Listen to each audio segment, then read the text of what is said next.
உங்களுக்கு பிடித்த சமையல் சேனலுக்கு உங்களை அன்புடன் வரவேற்கிறேன். இன்னைக்கு நம்ம மீல் மேக்கர் கிரேவி எப்படி பண்ணுறதுன்னு பார்க்கலாம். வாங்க வீடியோக்குள்ளே போகலாம். மீல் மேக்கர் கிரேவி செய்யறதுக்கு நான் ஒரு 75 கிராம் மீல் மேக்கர் எடுத்து வச்சுருக்கேன். அதை இப்போ சுடு தண்ணியில் நம்ம போட்டு வேக வச்சுக்கலாம். எல்லாம் ஒரே இதுவாக இருக்கு பாருங்கள். இந்த அளவுக்கு எடுத்து நல்லா வேக வச்சு எடுத்துக்குவோம். இப்போ தண்ணி நல்லா கொதிச்சிருச்சு. அதில் இப்போ நம்ம மீல் மேக்கரை சேர்த்துப்போம். இது ஒரு 3 நிமிஷம் நல்லா வேகட்டும். அப்போ தான் நல்ல கரெக்டான இதுக்கு இருக்கும், கரெக்டான பதத்துக்கு வெந்திருக்கும். அந்த 3 நிமிஷம் போட்டிங்கன்னா, அதுக்கு மேலே போட்டால் ரொம்ப கொஞ்சம் குழஞ்ச மாதிரி ஆகிடும். அந்த அளவுக்கு இருந்தால் சரியாக இருக்கும். இப்படி அழுத்தி விடுங்க. இப்போ 3 நிமிஷம் ஆனதை எடுத்து பாருங்கள். இந்த அளவுக்கு நல்லா வெந்துருச்சுன்னா போதும். இப்போ நம்ம இதை ஸ்டவ் ஆஃப் பண்ணிவிட்டு ஒரு வடிகட்டி வச்சு வடிகட்டிக்குவோம். இப்போ வடிகட்டின மீல் மேக்கரை கொஞ்சம் நேரம் ஆற விட்டுருவோம். நல்லா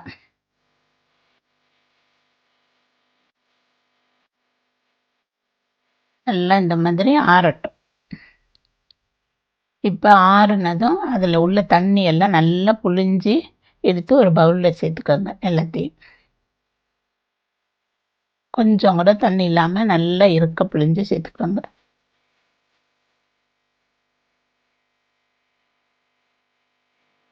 இப்போ ஒரு பேன் வச்சு அதில் ஒரு ஸ்பூன் எண்ணெய் ஊற்றிக்கோங்க. அதில் இந்த மீல் மேக்கர்லாம் சேர்த்து கொஞ்சம் நல்லா ஃப்ரை பண்ணிக்கோங்க. அந்த கலர் மாறுற வரையிலும் லேசாக வறுத்துக்கோங்க. இப்போ போட்டதும் லேசாக ஒட்டுற மாதிரி இருக்கும்.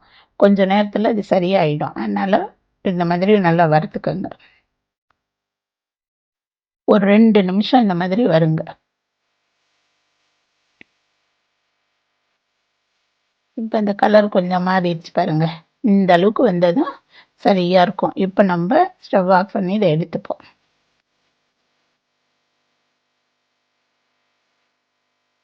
இந்த அளவு போதும்.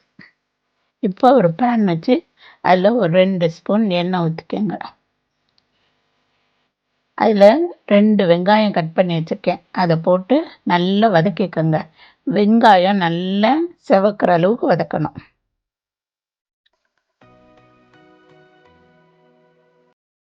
நல்லா கொஞ்சம் தீ கொஞ்சம் கூட்டியே வச்சு வதக்கிக்கோங்க. நல்லா செவந்தா நல்லா இருக்கும். அதனால நல்லாவே வதக்கிக்கலாம்.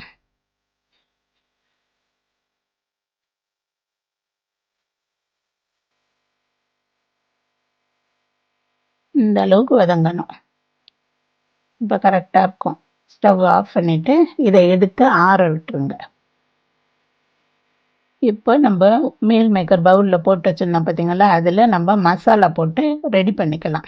இப்போ அதுக்கு ஒரு 1/2 ஸ்பூன் மஞ்சத்தூள், 1 ஸ்பூன் மல்லித்தூள், 1/2 ஸ்பூன் மிளகாத்தூள் சேர்த்துப்போம். அதுக்கு தேவையான உப்பு. பூண்டு சின்ன சின்னதாக கட் பண்ணி வச்சுருக்கேன். ஒரு 5 பல்லு பூண்டு எடுத்து அந்த மாதிரி கட் பண்ணி வச்சுக்கோங்க. 1 கப்பு தயிர் ஊற்றிக்கோங்க. ஒரு 50 கிராம் தயிர் அது அளவு ஊற்றிக்கோங்க. இப்போ எல்லாத்தையும் சேர்த்து நல்லா பிசைக்கோங்க.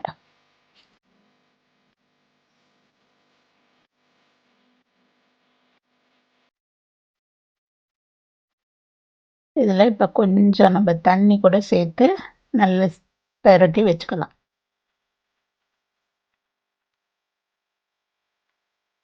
இப்போ இந்த அளவுக்கு நல்லா எல்லாத்தையும் ஒன்று சேர்த்து பெசரி அமுத்தி ஒரு 30 நிமிஷம் ஊற விட்டுருங்க. அப்போ தான் மசாலாலாம் நல்லா ஏறி டேஸ்ட்டாக இருக்கும். இப்போ ஒரு தட்டு போட்டு மூடி வச்சுடுவோம்.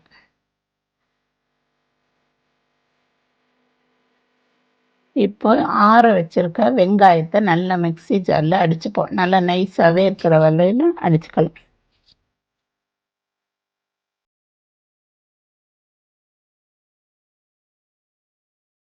இந்த அளவு அடித்தா போதும், சரியாக இருக்கும்.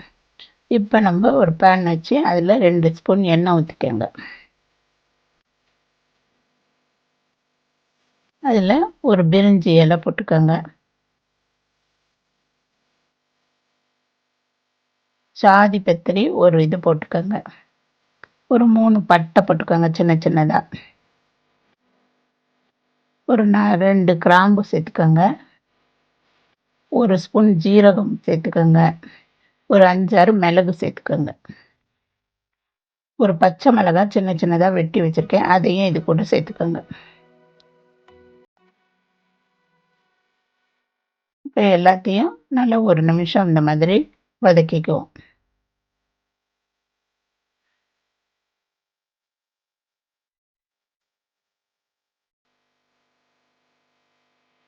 இப்போ ஒரு 2 கருவேப்பிலை சேர்த்துக்கோங்க. இப்போ நம்ம அரைச்சி வச்சிருந்தோம் பார்த்தீங்களா வெங்காய பேஸ்ட்டு, அதை இது கூட சேர்த்துக்கோங்க. அதில் கொஞ்சம் தண்ணி ஊற்றி அதில் சேர்த்துக்கோங்க. நல்லா கொஞ்சம் வதக்கிக்கோங்க. இப்போ தண்ணியும் சேர்த்து கொஞ்சம் நல்லா வதக்குங்க.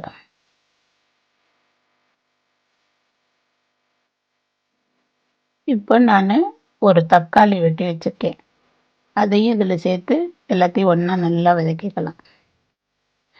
வெங்காயம் வதக்கி அரைச்சது தான், அதனால பச்சை வாசனை நல்லா இருக்காது. தக்காளி வதங்குற அளவுக்கு வதங்கினா போதும். இப்போ கொஞ்சம் அதுக்கு உப்பு சேர்த்துக்கலாம். நான் ஏற்கனவே மசாலாவில் உப்பு சேர்த்துட்டேன். இப்போ இந்த இதுக்கு மட்டும்தான் கொஞ்சம் உப்பு. நீங்கள் பிறகு டேஸ்ட் பண்ணி பார்த்துட்டு பத்தலைன்னா கொஞ்சம் சேர்த்துக்கோங்க. இந்த அளவுக்கு வதங்கினதும் போதும். தக்காளி நல்லா வதங்கிச்சு பாருங்கள். இப்போ நம்ம மீல் மேக்கரை இதில் சேர்த்துப்போம். மசாலா தடவி வச்சுருக்கோம். இப்போ நல்லா ஊறி இருக்கு பாருங்கள். இந்த நேரம் இதில் சேர்த்துக்கலாம்.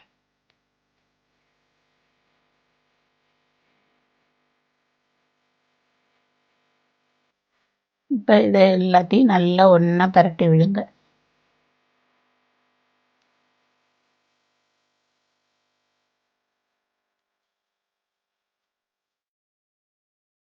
அதையும் கழுவி கொஞ்சம் தண்ணி ஊற்றிக்கோங்க.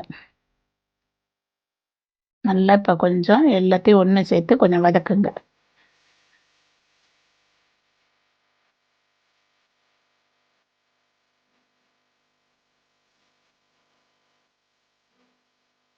இந்த அளவு கொதிச்சதும் நம்ம இந்த கிரேவிக்கு தேவையான 1 டம்ளர் தண்ணி ஊற்றிக்கலாம். ஏன்னா கொதிச்சதும் கொஞ்சம் எல்லாம் தண்ணியெல்லாம் கொஞ்சம் வற்றிரும், அதனால கொஞ்சம் ஊற்றிக்கலாம்.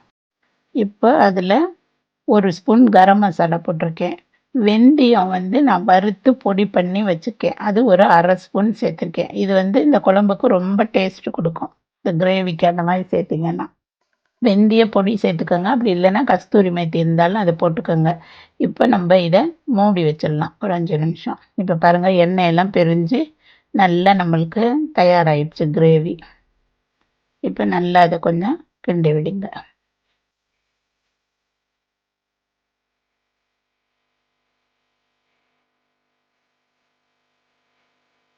இப்போ ஸ்டவ் ஆஃப் பண்ணிவிட்டு நம்ம ஒரு பவுலில் எடுத்துக்கலாம் எல்லாத்தையும். இப்போ நம்மளுக்கு கிரேவி ரெடி ஆயிடுச்சு பாருங்கள். இந்த மீல் மேக்கர் கிரேவியை சப்பாத்திக்கு, தோசைக்கு, சாதத்துக்கு எல்லாத்துக்கும் சேர்த்து சாப்பிட நல்லா இருக்கும். நீங்களும் வீட்டில் செஞ்சு பார்த்துட்டு கமெண்ட் பண்ணுங்கள், லைக் பண்ணுங்கள், ஷேர் பண்ணுங்கள், மறக்காமல் சப்ஸ்கிரைப் பண்ணுங்கள். நன்றி.